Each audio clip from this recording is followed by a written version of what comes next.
শুধু ফুটবল নয়, দেশের ক্রীড়াঙ্গনে বড় তারকা এখন ইংলিশ প্রিমিয়ার লিগে খেলা হামজা চৌধুরী। স্বভাবতই তার সঙ্গে দেখা করা কিংবা ছবি তোলার জন্য উদ্গ্রীব হয়ে থাকেন ফুটবল ভক্তরা। তবে এই তারকা ফুটবলারের সঙ্গে ড্রেসিং রুম শেয়ার করার অনুভূতি একেবারেই ভিন্ন রকম। প্রথমবারের মতো সেই অসাধারণ অভিজ্ঞতাই হয়েছে দেশের অনেক ফুটবলারেরই।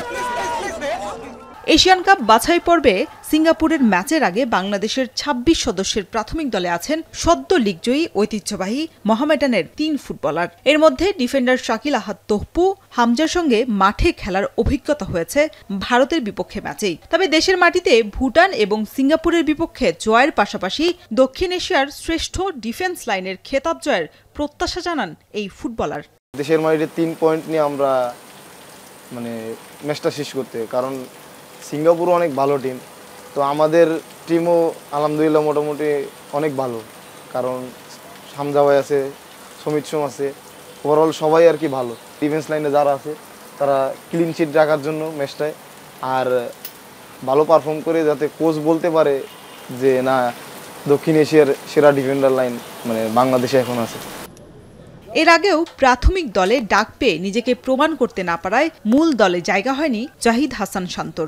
এমনকি দলের ডাক পেয়েও গায়ে লাল সবুজের জার্সি জড়ানোর স্বপ্ন অধরাই রয়ে গেছে গোলরক্ষক সুজনের। তবে এবার সেই আক্ষেপ ফুরানোর প্রতীক্ষায় মোহামেডানের এই ফুটবলারদের। সেই সঙ্গে আলোচিত বাংলাদেশি বংশোদ্ভূত ২ ফুটবলার হামজা চৌধুরী এবং সমিত সোমের সঙ্গে মাঠে নামার ব্যাপারেও আত্মবিশ্বাসী তারা।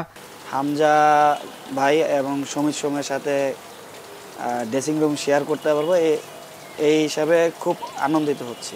চেষ্টা করব খেলার জন্য যে ওদেরকে দুজনকে ভিট করে আমি যেন খেলতে পারি, যেন ভালো খেলতে পারি, ভালো খেলে কন্টিনিউ ন্যাশনাল টিমে ডাক পাই এবং খেলতে পারি। আসলে এইজ লেভেল আর মেইন ন্যাশনাল টিমটা অনেক ডিফারেন্ট।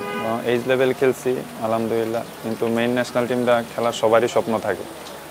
আমি মেইন ন্যাশনাল টিমে খেলার জন্য উদ্বিগ্ন ছিলাম, তাই আলহামদুলিল্লাহ খুব খুশি। হামজা চৌধুরীর সাথে ড্রেসিং রুম শেয়ার করা আমি স্বপ্নের মতো। আমি চাইবো ওদের কাছ থেকে কিছু শেখার, ট্রেনিং সেশনে কিছু শেখার, চাইবো ভালো কিছু করার ওদের সাথে নিয়ে। এদিকে নিজে দলে না থাকলেও সতীর্থদের জন্য আনন্দিত গোলরক্ষক সাকিব আল হাসান। ভবিষ্যতে ঘরোয়া লিগে নিজের সেরা পারফরমেন্সে জাতীয় দলে হামজার সঙ্গে খেলার স্বপ্ন দেখেন সাকিব। আসলে হামজা চৌধুরী এবং সুমিত শাহর সাথে ড্রেসিং রুম শেয়ার করা অনেক ভাগ্যের ব্যাপার। আসলে যদি কপালে যদি থাকে তো ইনশাল্লাহ। ভুটানের বিপক্ষে ম্যাচের আগে মূল দল ঘোষণা করবেন কোচ হ্যাভিয়ার ক্যাব্রেরা। এর আগে ৩ দিনের অনুশীলনের পর পারফরমেন্সের বিচারে কারা যাবে মূল লড়াইয়ে, সেটাই এখন দেখার অপেক্ষায় দেশের অগণিত ফুটবল সমর্থকরা। শরীফ রাউশন, এখন, ঢাকা।